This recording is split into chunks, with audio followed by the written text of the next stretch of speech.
하나님 말씀은 사도행전 24장 10절부터 21절입니다. 사도행전 24장 10절부터 21절 말씀 저와 여러분이 한 절씩 읽겠습니다. 총독이 바울에게 말하라고 몸짓하자 바울이 대답했습니다. 각각께서 수년 동안 이 민족의 재판장이 되신 것을 제가 알고 있습니다. 그래서 저와 관련된 일을 가깝게 변명하게 된 것을 기쁘게 생각합니다. 제가 예루살렘에 예배드리러 올라간 것은 시일밖에 되지 않습니다. 이것은 각각께서 조사해 보시면 금방 아실 수 있을 것입니다. 그리고 저를 고소하는 사람들은 제가 성전뜰에서 누구와 논쟁한 것이나 회당에서나 도시 안에서나 사람들을 선동한 것을 본 적이 없습니다. 그리고 이들이 지금 저를 고소하고 있지만 조록하게 그 내용에 대한 증거는 제시하지 못하고 있습니다. 그러나 저는 가깝게 이 사실을 고백합니다. 저는 유대인들이 소위 이단이라고 말하는 예수의 도를 따르는 사람으로서 우리 조상의 하나님을 섬기며 모세 율법과 예언자들의 책에 적힌 것도 다 믿는다는 사실입니다.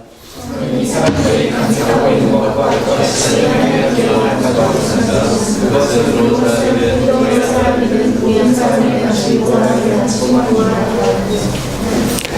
그래서 저는 언제나 하나님과 사람들 앞에서 저의 깨끗한 양심을 간직하려고 힘쓰고 있습니다. 저는 여러 해 동안 예루살렘을 떠나 있다가 저희 민족에게 구제를 전하고 하나님의 이름을 바치려고 예루살렘에 다시 왔습니다. 그들이 저를 본 것은 제가 성전뜰에서 정결 예식을 행하고 있을 때였습니다. 저는 소동을 일으키지도 않았고 제 주위에 군중들이 모여 있지도 않았습니다. 사도행전 안시아에서 온 유대인들이 있었는데 저를 고소하기 위해서라면 그들이 직접 가까이 와서 저를 고소했을 것입니다. 그렇지 않으면 제가 예루살렘에서 유대인의 공의회 앞에 섰을 때 이들이 제게서 무슨 잘못을 찾아냈는지 여기 서 있는 이 사람들에게 말해보라고 하십시오. 제가 그들 앞에 섰을 때 한 말은 오직 하나, 곧 오늘 제가 여러분 앞에서 재판받는 것은 죽은 사람의 부활에 관한 것뿐이다 라고 외친 것뿐입니다. 아멘. 바울이 유대인들을 피해서 예루살렘에서 가이사랴로 오고요. 벨릭스 총독에게 재판을 받는데 바울을 고소하기 위해서 예루살렘에서부터 온 사람들이 있어요. 누구였죠? 지난주에 예루살렘에서 가이사랴로 온 사람이 대제사장 아나니아 하고요. 직접 장로들을 몇 사람 데리고 오는데 같이 온 사람이 또 있었습니다. 변호사를 데리고 왔어요. 이름이 기억 안 나시죠? 네, 더둘로라고 하는 변호사를 데리고 와서 벨릭스 총독에게 바울을 고소를 하는데 이 더둘로 변호사가 세 가지를 얘기를 합니다. 세 가지로 고소를 합니다. 첫 번째, 바울은 연병이다. 그래서 가는 곳마다 사람들을 전염시키고 선동한다라고 했고요. 두 번째, 바울을 나사렛 이단이다, 두목이다라고 얘기를 했어요. 유대교는 로마로부터 공인을 받은 정식 종교인데 이 나사렛 이단, 예수를 따르는 사람들은 불법적인 종교라고 하는 거예요. 세 번째, 더둘로는 바울이 성전을 더럽혔다라고 얘기를 하는데 성전을 더럽힌 것은 여러분 굉장히 중요한 죄예요. 중한 죄입니다. 그래서 성전을 더럽히는 죄에 대해서만큼은 로마가 허용을 했어요. 유대인들이 스스로 그 사람들을 죽일 수 있도록, 사형할 수 있도록 허락을 해줬습니다. 다른 죄는 로마가 다 로마법으로 허락을 해야지 사형을 시킬 수 있거든요. 그런데 성전을 더럽힌 사람들은 자체적으로 사형을 시킬 수 있는 권한이 있었어요. 그런데 더둘로의 고소를 보면 바울이 성전을 더럽혔다고요? 아니라 뭐라고요? 더럽히려고 하는 의심이 있다. 실제로는 더럽히지 않았고요.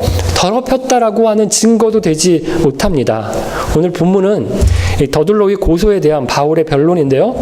더둘로가 고소한 이 세 가지에 대해서 바울이 조목조목 반박을 하고 있습니다. 10절은 바울이 벨릭스 총독에게 발언권을 얻어서 변론을 시작하는데 간단한 도입부입니다.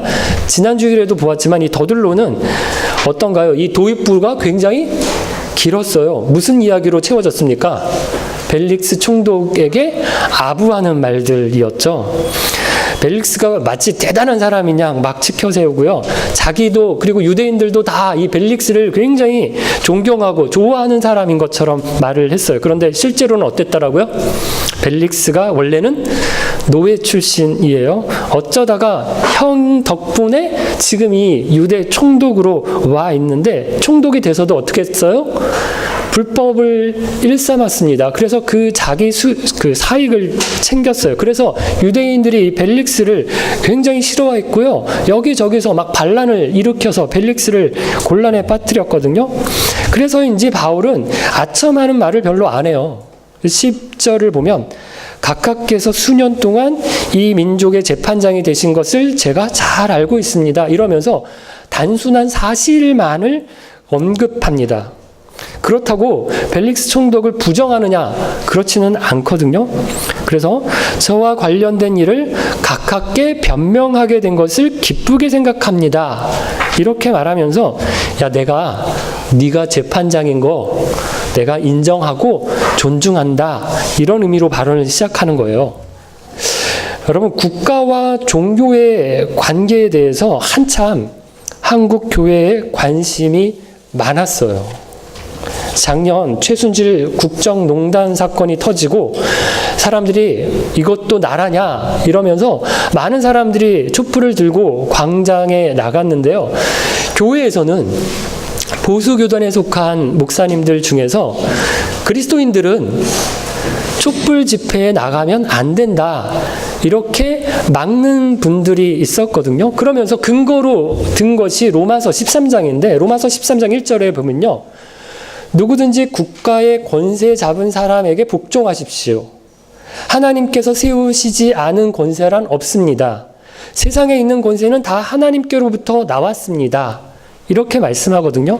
모든 권세는 하나님께로부터 왔기 때문에 국가 권력의 그 권세에 반대를 하면 안 된다는 거예요. 맞는 말이에요. 의외인가요? 맞는 말이에요.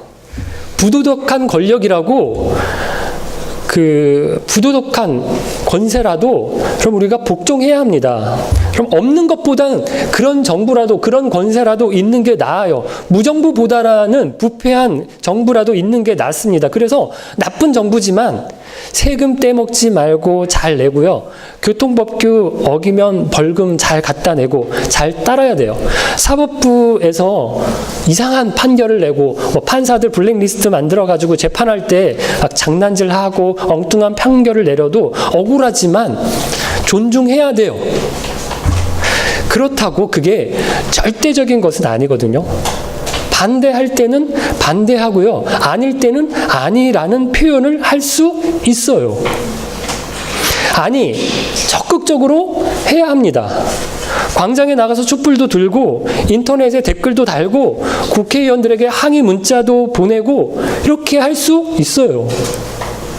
물론 그런다고 이 나라가 정의로운 나라가 되느냐? 완전 정의로운 나라가 어디 있겠어요? 예수님 오시기 전에는, 하나님 나라가 이 땅에 완전한 형태로 완성되기 전에는 절대로 그런 나라가 없습니다. 안 와요. 하지만 성경이 모든 권력에 다 복종만 하고 다 따르라고 말씀하느냐? 그렇지는 않다는 거예요.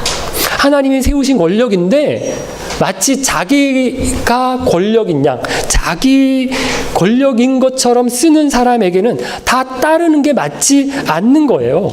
여러분, 직장에서 상관이 불법을 하라고 시켜요. 그러면 하나님이 세우신 상관이니까 내가 다 따라야 된다, 이렇게 하는 게 맞아요? 아닙니다. 그렇다고 뭐 사사건건 막 시비를 걸고 맞서고 막 괴롭히라고 하는 건, 반항하라고 하는 건 아니에요. 학교에서 학교 랭킹을 올리려고 선생님이 공부 잘하는 학생에게 불러다가 너 시험 보는데 공부 못하는 애 좀 답안지 좀 보여줘라, 이렇게 얘기를 한대요. 들은 적이 있대요. 따라야 됩니까? 안 따라야 돼요. 그럼 우리가 너무 단순하게 생각하는데 믿음 생활이 단순하지가 않아요. 복잡한 겁니다. 바울이 벨릭스 총독 앞에서 변론을 하는데 11절에서 13절까지가 더들로가 첫 번째 고소한 이유인 연병이라고 한 말에 대한 반론인데요. 더들로가 연병이라고 한 건 바울이 여기저기 다니면서 막 전염시키고 선동을 했다는 거예요. 그런데 정말 선동을 했는가 하면 바울은 아니라고 합니다. 11절을 보면 바울이 예루살렘에 예배 드리러 간 게 얼마밖에 안 됐다고요? 12일밖에 안 됐다는 거예요. 예루살렘에 내가 오래 있으면서 막 사람들을 선동하고 그럴 시간이 있었느냐? 아니라는 겁니다. 12일밖에 안 됐는데 내가 거기서 무슨 일을 했겠느냐? 이건 뭐 각하께서 조금만 조사해 보면 내가 예루살렘에 올라간 지 며칠 됐는지 금방 확인할 수 있을 거다. 이렇게 얘기를 하고요. 또 12절을 보면 바울이 자기가 성전 뜰에서 누구와 논쟁을 했다든지 회당이나 도시 거리에서 사람들에게 뭐 설교를 하거나 선동을 한 일이 없다고 해요. 누가 본 사람 있으면 나오라고 얘기를 합니다. 그래서 13절 유대인들이 더들로를 앞세워서 자기가 무슨 큰 문제를 일으킨 사람처럼 이야기를 하고 고소를 하고 있는데 법을 어겼다고 하는 구체적인 사례나 그런 증거가 아무것도 없지 않느냐. 여러분, 제가 지난 주일에 우리가 연병이라고 했어요. 그런 면이 있어야 한다는 말씀을 드렸습니다. 안 믿는 사람들이 예수 믿는 사람들을 볼 때 저거 큰일 나겠다. 저거 옮으면 작살나겠다. 뭐 이런 우리를 보고 어떤 위기의식을 느껴야 한다는 말씀을 드렸거든요. 예수 믿는 사람이나 안 믿는 사람이나 주일날 교회 가고 안 가는 거, 밥 먹을 때 기도하고 안 하는 거 빼면 똑같으면 어때요? 안 된다는 겁니다. 달라야 된다는 거예요. 그런데 어떻게 다르고 왜 다르냐 하면 우리가 뭐 막 빨간띠 뚜르고 뭐 구호를 외치기 때문에 다른 게 아니에요. 우리가 모여서 예배하고 찬양하지 선동질하는 게 아니거든요. 그런데 우리가 모여서 이야기하는 것을 들어보면요, 무서운 말들이 조금 있어요. 세상 나라에 맞서서 하나님 나라를 세워야 된다. 이렇게 얘기를 하고요. 제가 좀 전에 성경 공부 시간에도 계속 이 이야기를 했거든요. 세상과 달라야 된다. 세상 나라와 하나님 나라는 달라야 된다. 세상 나라를 싸워서 이겨야 된다. 뭐 이러니까 뭐 반란을 일으킨 반역을 꾸미는 것 같은 얘기가 들릴 수도 있잖아요. 십자가 군병들아 이 주위에 일어나 막 이러면 막 군가처럼 들리고 뭐 어디 싸우러 가자는 것처럼 들리고 이럴 수도 있습니다. 큰일을 낼 사람들처럼 사람들이 그렇게 우리를 볼 수도 있어요. 그런데 실제로는 어떻습니까? 우리가 말하는 나라가 눈에 보이는 나라가 아니고요. 우리가 말하는 전쟁이 눈에 보이는 싸움을 말하는 게 아니잖아요. 그래서 세상 나라가 우리를 고소하려고 하면 뭐 꼬투리를 잡힐 게 있어요? 아무리 찾아도 없어요. 없어야 됩니다. 예수 믿는 사람들이 꼬투리를 잡히지 않아야 돼요. 뭐 탈탈 턴다고 하죠. 누가 우리를 막 사찰을 하고 뒤를 캐요. 그래서 우리를 막 열심히 터는데 여러분, 그럼에도 불구하고 떳떳할 수 있게끔 저와 여러분이 살아야 됩니다. 물론 완벽한 사람 없어요. 누가 완전하겠어요. 그렇지만 우리가 그렇게 살려고 그걸 목표로 살아야 하고요. 애써야 된다는 거예요. 그래야 우리의 말에 힘이 있는 겁니다. 아이고, 저게 교회 다닌단다. 저런 사람이 교회 장로래, 목사래. 여러분 이런 소리 듣잖아요? 그러면 끝입니다. 아무리 교회를 뻔질나게 왔다 갔다 하고요, 성경 빠삭하게 알고 기도를 굉장히 유창하게 해도요, 의미가 없어요. 그런 소리 들으면 누가 그 사람 보고 예수 믿고 싶겠어요? 친구한테 전도하려고 해요. 그런데 맨날 연락하면 안 받고 약속 시간에 늦고 만나면 얻어먹으려고만 하고 말만 하면 욕하고 남 흉이나 봐요. 그러면 누가 그 사람 따라 교회 가겠어요? 안 된다는 거예요. 그래서 여러분 우리가 잘 살아야 돼요. 연병이 되려면, 영향력이 있으려면 흠이 없도록 노력해야 합니다. 세상 기준보다 훨씬 높은 기준으로 살아야 돼요. 뭐 꼬투리를 잡으려고 해도 흠 잡힐 게 없게끔 그렇게 우리가 살려고 애써야 된다는 거예요. 두 번째 변론을 건너뛰고 세 번째 변론부터 살펴보려고 하는데요. 17절에서 21절입니다. 더들로가 바울이 성전을 더럽혔다고 고소를 했는데요. 바울이 뭐라고 변론을 합니까? 17절을 보면 바울이 자기가 예루살렘에 온 목적을 두 가지로 얘기를 합니다. 공적으로는 유대인들에게 구제금을 전달하려고 왔고요. 사적으로는 예물을 드리기 위해서 바치려고 왔다고 하거든요. 그래서 18절, 자기는 그냥 성전에서 정결 예식을 행하고 있었어요. 무슨 선동을 일으키지도 않고요. 군중들을 모아서 소란을 일으키지도 않았어요. 그런데 19절, 그 자리에 누가 있었어요?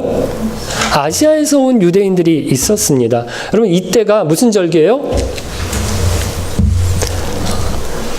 또 까먹으셨구나. 무슨 절기예요? 오순절이에요. 6월절에 처음에 예루살렘에 가려고 했다가 늦어져서 오순절에 온 거예요. 오순절이기 때문에 여러 지역에 흩어졌던 유대인들이 예루살렘에 많이 모였는데 그 중에 아시아에서 온 유대인들이 있었고요. 이 사람들이 바울을 알아본 거예요. 아시아에서 바울이 활동할 때 이 사람들이 자기 동네에서 바울을 알아봤는데 그 바울이 예루살렘 성전에서 본 겁니다. 보인 거예요. 그 평소에 못마땅하게 생각했던 그 바울을 예루살렘에서 보고 성전에서 보니까 저놈 잡아라! 이러면서 성전을 더럽힐 만한 행동을 하지 않았는데도 불구하고 유대인들이, 이 아시아에서 온 유대인들이 바울을 잡아다가 죽이려고 한 겁니다. 만약에 자기가 성전에서 문제를 일으킨 것이 있었다면 거기에 있었던 아시아에서 온 유대인들이 아니라 유대인들이 고소를 해야 하는 거지, 당신들은 지금 누구예요? 원래 예루살렘에 살던 유대인들이 너희들은 거기 없었지 않느냐? 바울이 이렇게 묻는 거예요. 그리고 20절, 성전이 아니라 자기가 사내들인 공회에서 무슨 문제를 일으켰다면 당신들이 사내들인 공회의 공회원들이니까 고소하는 게 맞아요. 그런데 내가 공회에서 무슨 잘못을 했느냐 하는 겁니다. 그러면서 21절, 자기가 공회에서 한 말은 딱 하나밖에 없어요. 뭐라고요? 무슨 말? 죽은 사람이 부활한다라고 하는 것밖에 없다는 거예요. 당연히 그건 로마법에 어긋나는 게 아니라는 겁니다. 여러분, 바울이 사회에서 세상 사람들이 볼 때 연병이라고 하는 고소에도 그렇고요. 종교적으로 성전을 더럽혔다라고 하는 고소에도 어떤가 하면 흠 잡힐 일을 하지 않았어요. 꼬투리를 잡힐 일이 없었던 겁니다. 바울이 미리 알았거든요. 유대인들이 공격해 올 걸, 자기가 예루살렘에 올라가면 유대인들이 공격할 것을 알았어요. 그래서 미리 예상을 하고 야고보가 제안한 대로 대비를 했습니다. 일부러 오해받을 일을 하지 않으려고 굉장히 애를 쓴 겁니다. 그럼 바울 정도면, 이 정도 학식이 있는 사람이라면 사람들을 모아서 가르쳐도 돼요. 성전 앞에서 여러 사람들이 설교를 했거든요. 바울도 얼마든지 그렇게 할 수 있었어요. 다른 도시에서 바울이 계속 그렇게 했잖아요. 그런데 예루살렘에 와서는 조심합니다. 왜 그랬을까요?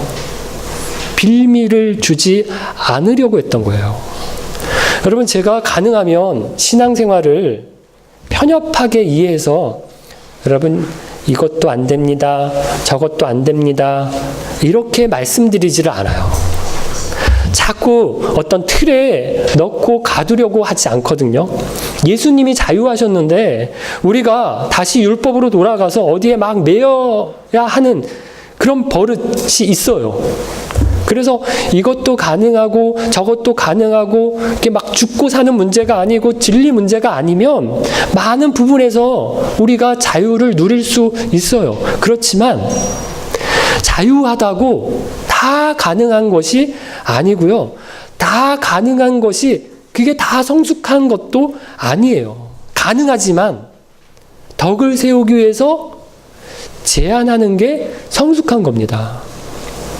송구 영신 예배 때, 그렇죠? 살펴본 말씀이잖아요. 바울에게는 고기를 먹는 문제가 아무것도 아니었어요. 이게 뭐 우상에게 제사 지내고 온 음식인지 아닌지 따지고 먹으면 된다 안 된다 그런 문제에서 바울은 자유했습니다. 어떤 음식이든지 먹을 수 있었어요. 얼마든지 가능했거든요. 그런데 어떻게 합니까? 내가 고기 먹는 것 때문에 누군가가 시험에 든다면 자기는 평생 고기를 먹지 않겠다고 얘기하거든요. 나보다 다른 사람을 위해서, 주님을 위해서 자기의 자유를 제한하겠다는 겁니다. 여러분, 신앙생활을 율법으로 바꾸는 것도 미성숙이지만 나는 자유다 뭐 이러면서 다 하는 것도 성숙하지 못한 행동이에요. 어떤 일이든지 옳고 그름을 따지기보다 덕을 먼저 생각하고요. 자기보다 다른 사람을 먼저 생각하는 것이 성숙한 것입니다. 세 번째, 14절에서 16절인데 나사렛 이단이라고 고소하는 것에 대한 바울의 변론인데요. 바울이 앞에 두 가지는 다 부정을 했어요. 연병이라고 한 것에 대해서 내가 누구를 선동한 적이 없다. 성전을 더럽혔다라고 얘기한 것에 대해서도 내가 정결 의식을 행한 것뿐이지 성전에서 한 일이 없다. 이렇게 얘기를 했습니다. 그런데 나사렛 이단이라고 하는 것에 대해서는 어떻습니까? 사도 바울이 인정을 합니다. 14절입니다. 우리 같이 한번 읽어볼게요. 14절. 그러나 저는 가깝게 이 사실을 고백합니다. 저는 유대인들이 소위 이단이라고 말하는 예수의 도를 따르는 사람으로서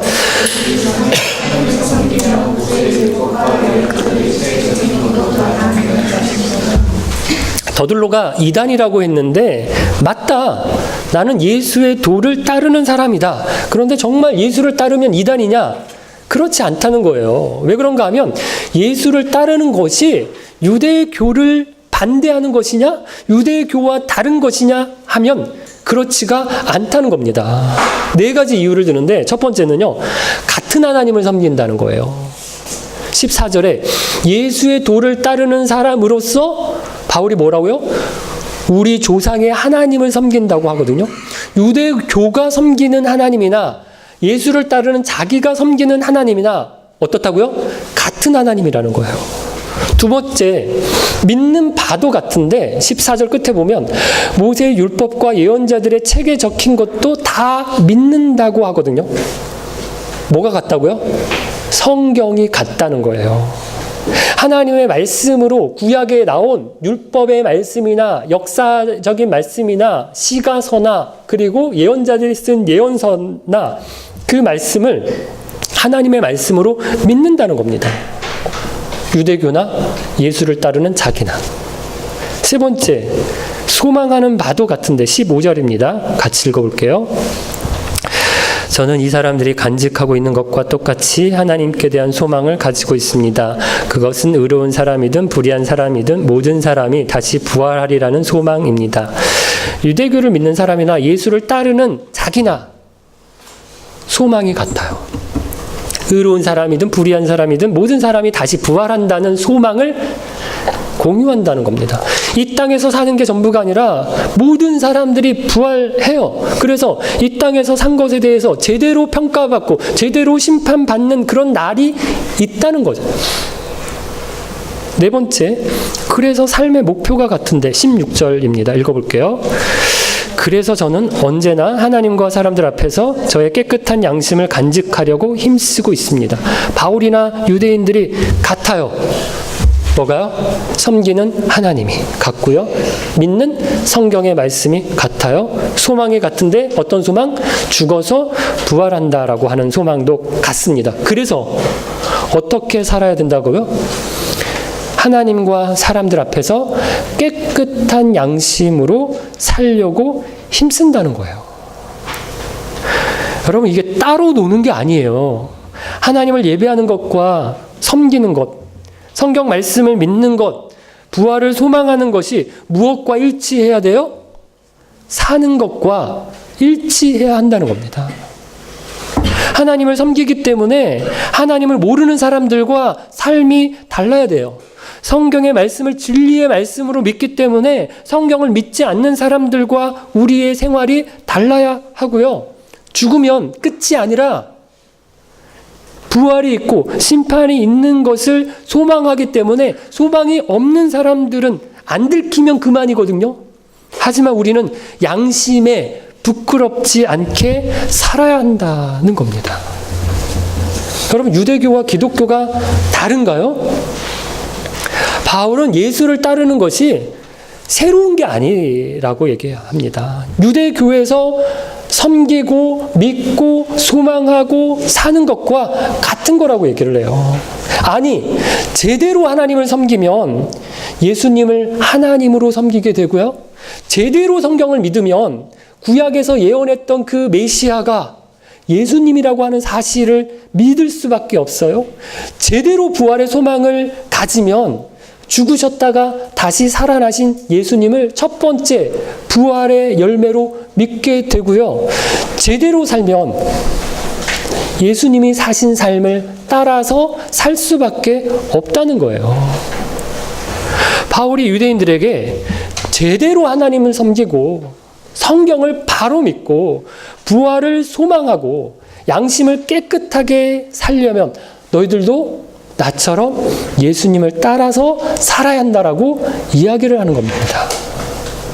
사랑하는 기쁜 가족 여러분, 바울이 한 3가지 변론을 살펴봤는데요. 첫 번째, 사회적으로 문제가 될 만한 흠이 바울에게 없었어요.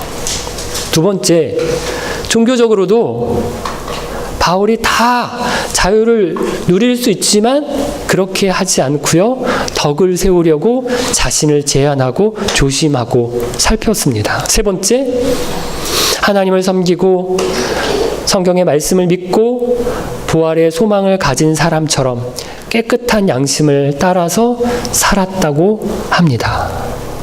이것이 예수의 도를 따르는 삶이라는 거예요. 어떤 사람을 보면 한마디로 설명이 되는 사람이 있어요. 아, 저 사람 왜 저럴까? 왜 저렇게 하지?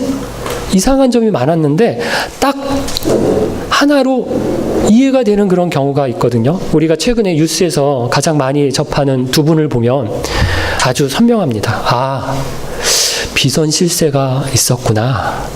그래서 그렇게 된 거였었구나. 막 다 이해가 됐잖아요. 또 다른 분을 보면 아? 뭘로 이해가 되세요? 돈이구나. 돈이었구나.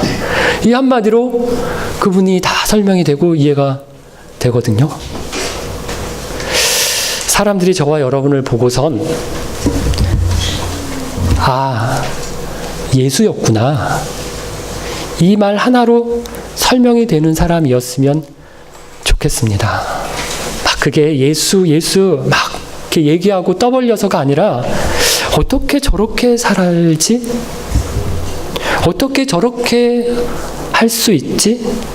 세상에서 믿지 않는 사람들이 봐도 흠이 없고 교회에서 우리 믿는 지체들이 봐도 덕을 끼치고 보이는 것만 아니라 양심도 섬기고 믿고 소망하는 대로 깨끗하게 살아서 저 사람은 어떻게 저렇게 살지?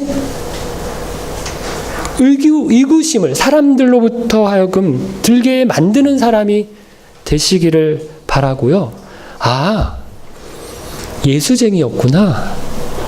아, 예수 믿는 사람이구나.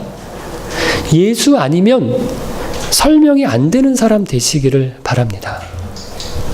예수의 도를 따라서 살면 세상에서나 교회에서나 그리고 우리의 양심에서도 우리의 삶이 달라야 하는 것입니다. 같이 한번 찬양할까요?